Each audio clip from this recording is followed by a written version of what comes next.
el peronismo está perdiendo su base social, básicamente, o por lo menos una parte importante. Una parte. Que la puede recuperar en cualquier momento. Sí. Y esto también cabe señalarlo, porque por ahí la esperanza de muchos es, bueno, pasa esto y muere el peronismo, o muere...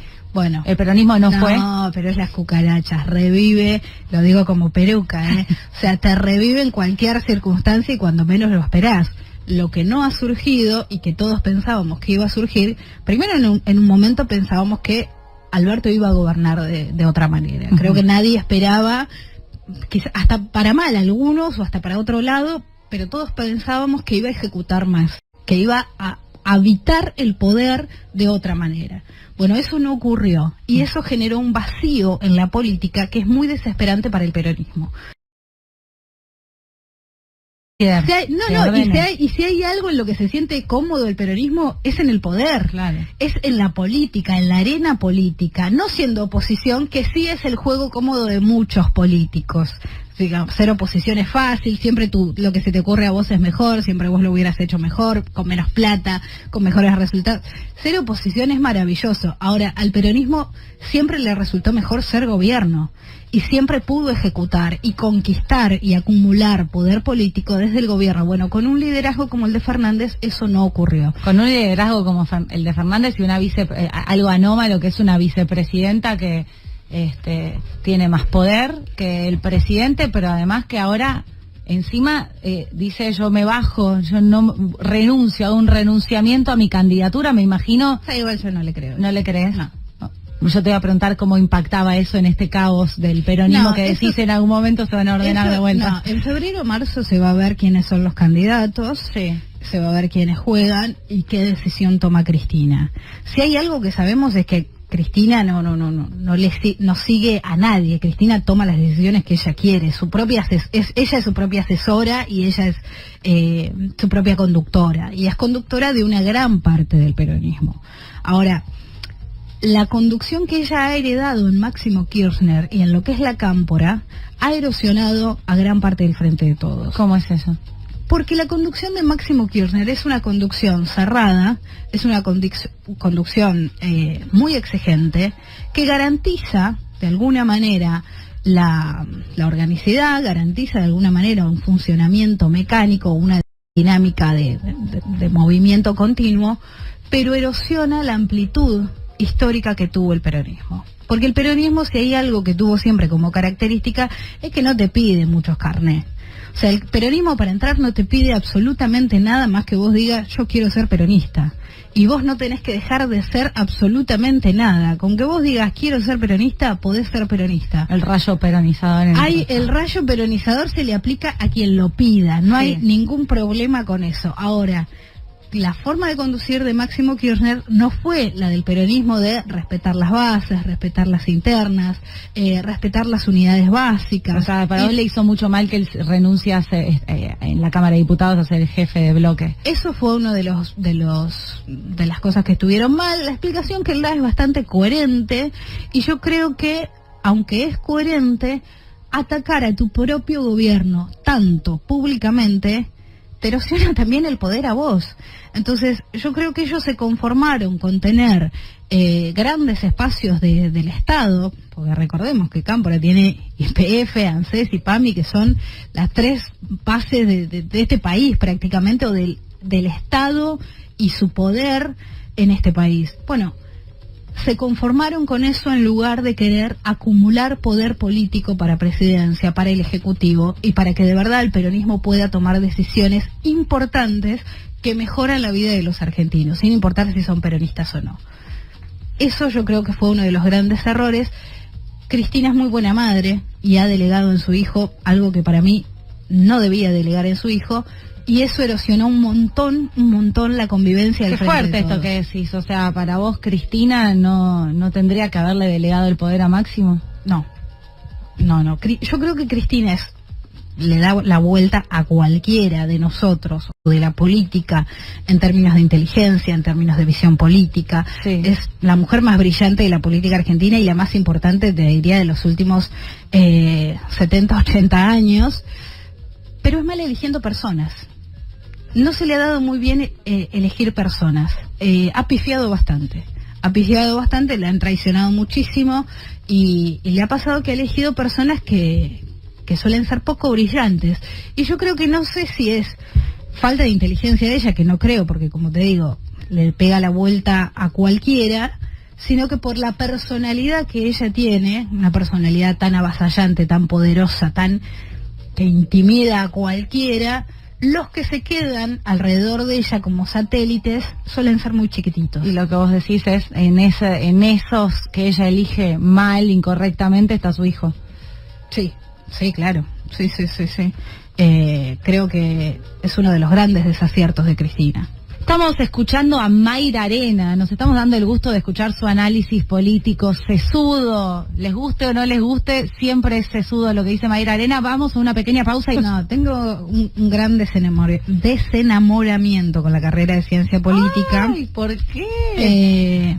Y además yo creo que, a ver, Argentina tiene un gran quilombo político, sí, enorme, lo estamos viviendo. Incluso en este último año yo creo que fue más grave lo político que lo económico, sí, porque fue lo político lo que deterioró la economía y lo que fue generando esos corrimientos del dólar, esas pequeñas erupciones que vamos teniendo, que estamos acostumbrados porque somos un país de una economía inflacionaria, volátil, y que todo el tiempo estamos corriendo atrás de las noticias, no esperamos estabilidad, no esperamos largoplacismo. Sin embargo, hubo un montón de cosas que podrían haberse evitado si la política hubiera estado más ordenada. Por ejemplo, vos decís, por ejemplo, la renuncia de Guzmán, por ejemplo. Claro.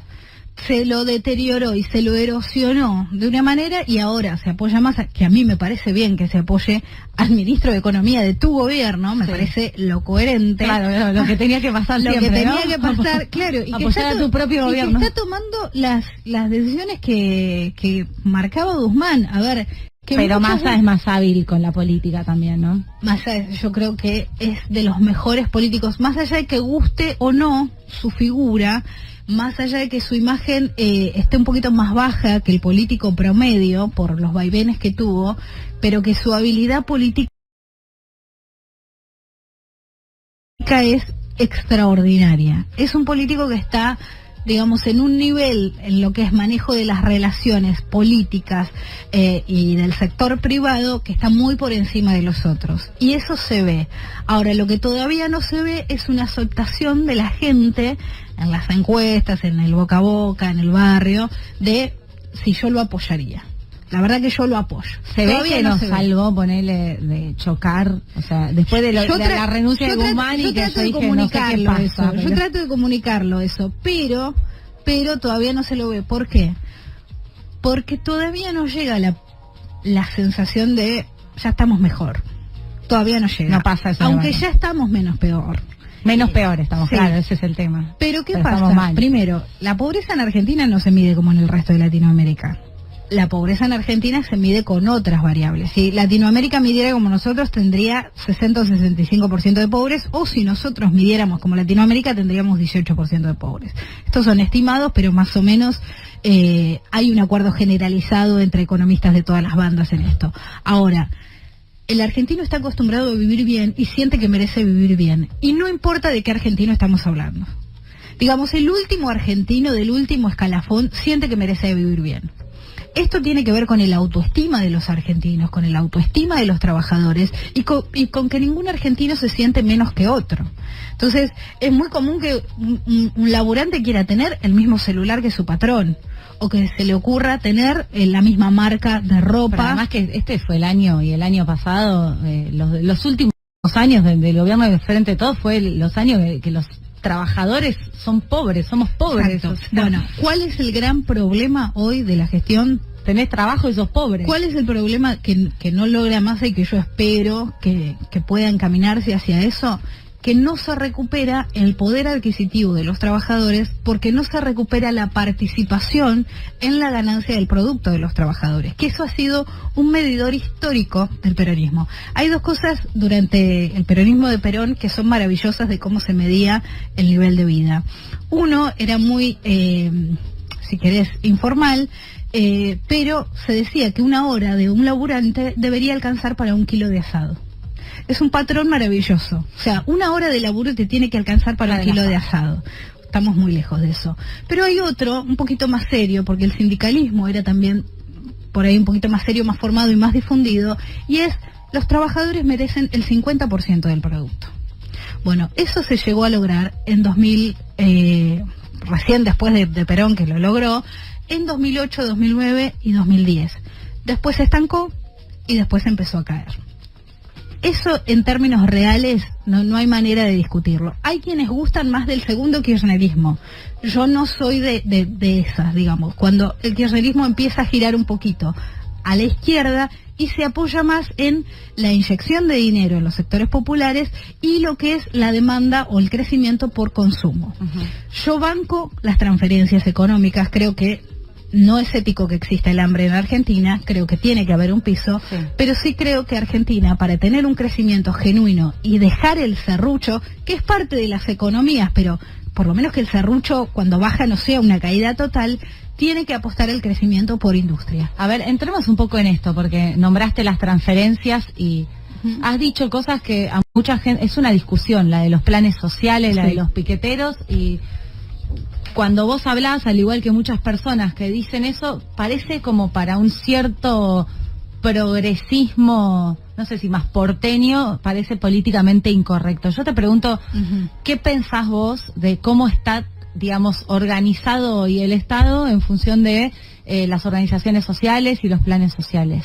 Yo creo que lo que está mal es que esté tercerizado o que esté depositado en instituciones no directamente del Estado, como son los movimientos sociales o algunos partidos, el acceso a ciertos derechos. Eso es lo que está mal. O sea, que estén para vos está mal que haya piqueteros interviniendo. Está intervenido. A ver, ¿por qué una política como la OUH fue tan superadora que no la pudo sacar el macrismo? Porque era una relación directa del ciudadano con el Estado. Uh-huh. Porque Argentina tiene un Estado que llega a casi todos los rincones del país y por ende es posible para el Estado, a pesar de nuestra extensión que es brutal, llegar a cada argentino. Ya tiene la información. Tiene la información y tiene la legitimidad de que el argentino se acerca al edificio a pedir lo que le corresponde. Uh-huh. A decir, yo tengo un hijo, entonces a mí me corresponde. ¿Y qué pasa con los planes? ¿Qué pasa con los planes? Que como se administran en los barrios desde otra perspectiva, cercana a la militancia o a la participación, entorpece el acceso de aquellos que no quieren acercarse a un movimiento social. Y no tienen por qué acercarse a un movimiento social. Esos compatriotas que no quieren acercarse también están en la misma situación que los otros que sí reciben el plan. Y ocurre esto. Y acá yo tiré un titular el otro día por el que me desearon hasta la muerte y yo dije, no hay hambre en el AMBA. ¿Y qué es lo que ocurre? ¿Por qué me desearon tanto el mal y por qué parece que dije una barbaridad? Porque el piso que hay en lo que es el AMBA de políticas sociales es un piso mucho más alto que el de Latinoamérica, es un piso de algunas transferencias, algunos derechos, un poco que da la MUNI, un poco que da Nación, un poco de la changa o de lo que hay, AUH, los que tienen bebés. Bueno, hay un piso. Ahora, ¿cuál es el gran problema? Que el que no recibe esas políticas del Estado y que es laburante y gana más o menos lo mismo, los laburantes de esos barrios. Entonces, ¿cuál es el gran problema? Que trabajar no da una movilidad económica. Y algunos creen que si vos sacás los planes sociales, esa gente que recibe planes va a mutar y va a salir corriendo a tener empleos. Bueno, eso no va a pasar. Ahí es donde yo sostengo que la existencia de planes sociales es necesaria. Es necesaria y hasta te diría, es lo que corresponde. Ahora, lo que cambiaría un poco la decisión de esos que reciben planes, o lo que cambiaría un poco la matriz de legitimidad, primero es el acceso a los derechos. Tiene que ser igual para todo el mundo, te acerques a un movimiento social o no. Tiene que ser para los que se acercan al Estado porque son argentinos y les corresponde. Tendrá que ser directo, si vos, unidades ejecutoras, municipios, determinamos a quién le corresponde y a quién no, sí. Pero con el Estado. Segundo, y esto es para mí lo más importante, devolverle a los trabajadores el poder adquisitivo. Ese es el gran desafío de la economía política, ese es el gran desafío de la política y eso es lo que te determina incluso si vas a renovar gobierno, si vas a volver a ganar las elecciones o no. Porque es muy Pero en el Congreso están discutiendo lo de las filtraciones, Mayra, no pueden. Bueno, no pueden con todo, pero yo creo que de verdad es fundamental, no solo porque políticamente te ordena y porque políticamente te conviene, obviamente seguro no será nada fácil, sino porque la legitimidad que necesita recuperar el trabajo tiene que ver con el principal valor peronista, que es que ser trabajador es sinónimo de vivir bien. Claro. Y que ser un gobernante o un funcionario peronista es trabajar para que los trabajadores sean más felices. Nada más que eso. Entonces, el poder adquisitivo de los trabajadores es lo que está en situación crítica. Son los que menos han recuperado, son los que más achatados están, y la sensación de impotencia constante es muy frustrante. Entonces, hay una relación tóxica con el dinero, o negativa con el dinero. ¿Por qué? Porque venís de una inflación galopante, que va bajando de a poco, pero todavía no se percibe, sí. Y porque la gente ya no te dice, no hay un mango. La gente te dice, la plata no alcanza para nada. Eso cambia, claro, la relación con la plata. Cambia un montón, porque no es que no hay plata. Hay, pero no me sirve no para alcanza, nada. No me claro. alcanza para nada. O sea, voy al cajero, saco 40 billetes y se me van en el supermercado y ni llené la heladera. Entonces, esa frustración de un argentino que además hace muy poquito conoció lo que era tener un poquito más de poder adquisitivo, acceder a bienes durables, sacar en cuotas, etcétera, etcétera, bueno, es muy grande. Y ese es el tipo que te define hoy las elecciones, el que peor está. Qué tema, ¿no? Porque no los están escuchando. Yo me acuerdo cuando perdieron el Frente de Todos, el peronismo perdió las PASO, vino Nacho Levi a Fuego Amigo, el programa que hacían el año pasado, mirá, y Nacho Levi dijo, hubieran venido a los barrios a escucharnos, y ahí se hubieran dado cuenta, porque están perdiendo las elecciones. Sí, tener la oreja en el asfalto es siempre clave. Yo siempre me hago cargo de lo que digo, no me importa que me putee medio país, no me importa que me puteen mis compañeros, no me importa que me putee la oposición, pero siempre trato de ser fiel a lo que escucho, incluso aunque no sea lo que yo pienso, o aunque no sea lo que yo creo que es lo que corresponde. Pero tener la oreja en el asfalto creo que es la obligación de cualquier militante y de cualquiera que se considere justicialista. El peronismo porteño quizás se escucha más a sí mismo que a la calle, y eso genera una gran desviación de las políticas económicas. ¿Qué te pasa hablabas de los planes sociales, algunas cosas que pueden incomodar a ciertos personajes? ¿Qué te pasa con Juan Grabois, con la existencia de líderes de movimientos sociales que hoy son funcionarios del Estado, Pérsico, el Chino Navarro? Yo no tengo, a Pérsico lo conozco, a Grabois también. Sí. Lo que ellos hacen, yo digamos, no lo comparto, no son malos tipos, no me han tratado mal, no tratan mal a su gente, sino que la cuidan, pero yo no comparto esa forma de política económica, no la comparto y no me parece peronista. ¿No te parece peronista ni Grabois, ni Pérsico, ni el Chino Navarro? El chino capaz un poco sí, pero el chino no piensa lo mismo de los planes sociales, el chino tiene un pensamiento un poquito más complejo, pero para eso lo tendrías que invitar a él. Ahora, lo vamos a invitar. Invítalo sí, porque es súper interesante. Ahora, la otra visión, la de ir a los pobres, cual Mesías que les dice lo que los va a proteger y lo que los va a cuidar, me parece que es esencialmente no peronista. El peronismo es al revés, es el que escucha al pueblo y hace lo que el pueblo pide. No creo que tengan esa visión las personas que vos mencionás. Grabois y Pérsico. O sea, y con Grabois, digamos, ¿te parece que hace, digamos, errado o no peronista, hace algo, digamos, valioso, o no te gusta la existencia de...? No, a ver, como te digo, es un buen tipo, me ha tratado bien, sí. Es una persona educada, es una persona con la que se puede hablar. No creo que sea mal tipo, no creo que cometa delitos. No, creo que eso no está en discusión. Ahora, la perspectiva que él tiene de cómo manejar la pobreza y de cómo manejar, sobre todas las cosas, el encare de la directriz de la política económica. Porque si hay algo que me interesa a mí de la pobreza es erradicarla. Si hay algo que me interesa a mí de la pobreza es erradicarla. Y creo que Argentina tiene la riqueza necesaria como para hacerlo. Creo que va a quedar siempre un fondito de los que van a necesitar una ayuda del Estado, esa pobreza extrema que va a ser muy difícil de sacar o que va a necesitar sostenimiento hasta el último día, pero creo que esa pobreza es completamente minoritaria. Creo que en Argentina se pueden generar las condiciones para generar riqueza, generar empleo y generar empleos bien pagos y genuinos. Bueno, cuando Grabois habla de las cooperativas de huertas y todas cosas, a mí me agarra una depresión que te juro me rajaría un tiro. Es tremendo lo que decís. O sea, me rajaría un tiro, porque, a ver, no sé si nunca hablaste con un pobre. El pobre quiere tener un celular, quiere tener tele, quiere sacar... Te digo por ahí, te tiro algo machista para tirarte algo distinto de los tipos. Por ejemplo, sí. El sueño del pibe pobre que empieza a laburar bien es decirle a su novia que deje de laburar. Es decirle a su novia, manda la mierda a tus patrones, yo te banco. Y tenerla bien, ¿no? Y vos decís que Grabois con la huerta no... Con una huerta no sé si llegás a eso. Me pa' que no.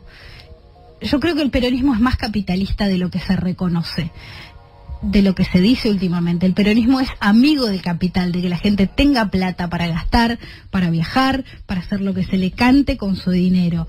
Eso es para mí lo que tiene que hacer un gobierno, hacer que la gente viva mejor y generar las condiciones para que, sobre todas las cosas, los trabajadores estén siempre mejor. Bueno, no sé si Grabois tiene esa perspectiva, o para él la huerta o esa forma de economía cooperativista garantiza un bienestar que para mí es el bienestar que sueña él, no el que sueñan los laburantes argentinos. Bueno, fuerte lo que decís. Se me venía a la cabeza me estás tirando que todo es fuerte. No, porque bueno, qué sé yo, digamos, no sé son discusiones de adentro de una coalición que realmente engloba demasiadas visiones, ¿no? El frente de todos es como, ¿qué es el frente de todos? Cuando alguien va a votar eso. Es amplio como la Argentina. Es amplio como la Argentina. Es peronismo también, ¿o no? Total, que digas que no es peronista, ¿no? Están todos adentro. No, el carné peronista no se le niega a nadie.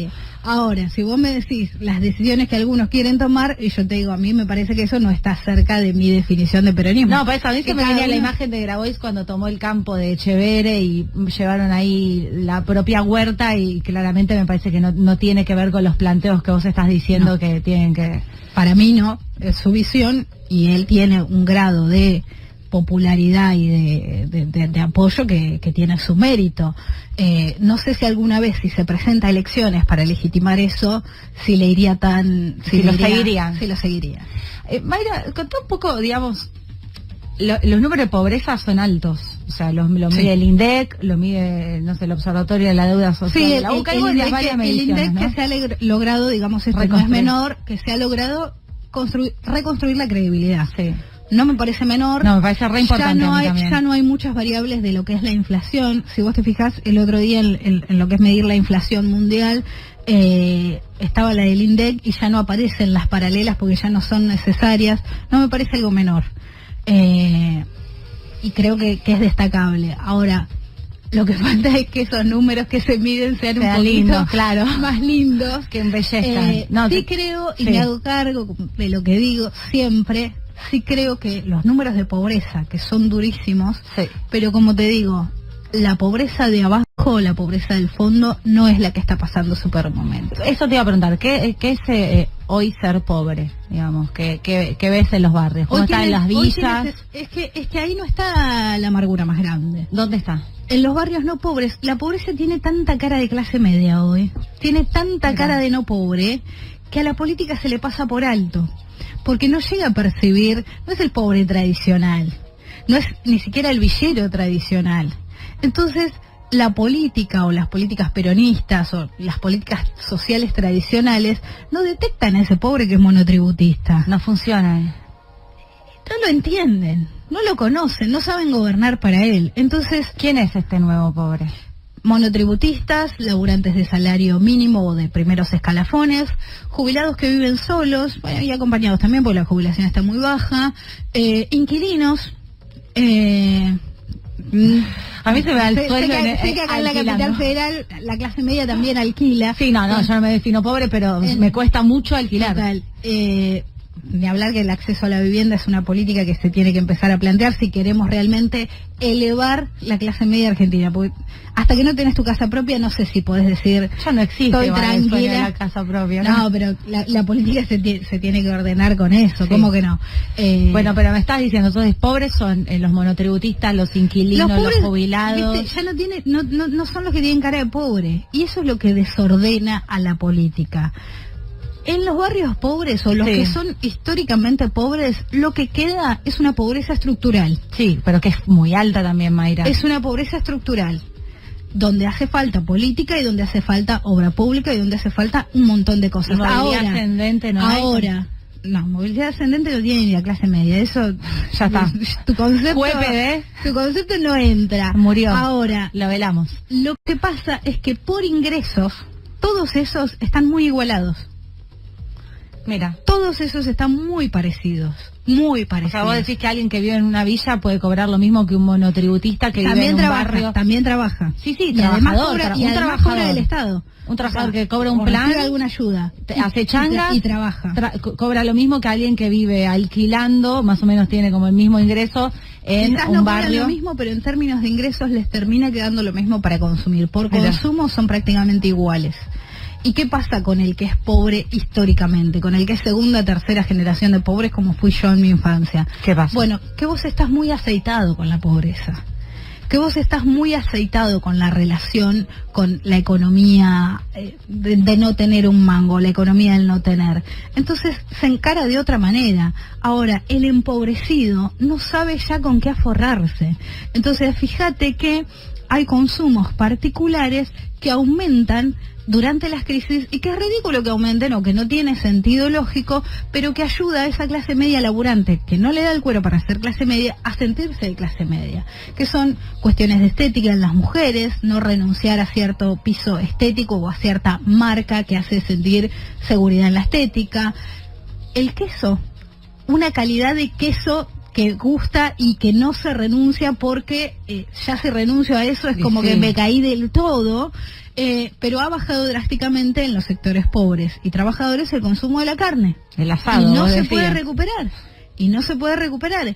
Entonces hay que prestar atención a todas esas variables porque te dicen cómo gasta la gente y gasta de una manera muy distinta el que siempre fue pobre y que sabe que mañana va o siente que mañana va a seguir siendo pobre, entonces no tiene una perspectiva de planificación, al que es el empobrecido y siente que cada día se hace más pobre, entonces tiene que administrarse de otra manera, con mucho miedo, con mucha inseguridad y con mucha inestabilidad porque toda la economía argentina es volátil. Cómo te encaran la vida esos dos es muy distinto. Yo estoy más preocupada por los laburantes, no porque sea, digamos, siempre es más popular decir que estás preocupada por los otros, por los barrios pobres, por qué sé yo, y porque aparte parece que da legitimidad decir que está todo mal, que están los barrios, que estallan. Bueno, no se condice eso con la realidad. El que está por reventar es este, que está laburando 14 horas, pero no tiene tiempo ni siquiera para reventar. Entonces fíjate, porque va a explotar en las urnas. Están escuchando a Mayra Arena, nos quedan 3 minutos y yo quiero hablar 5 horas más. Escucharlas 5 horas más, vas a volver, Mayra. Bueno.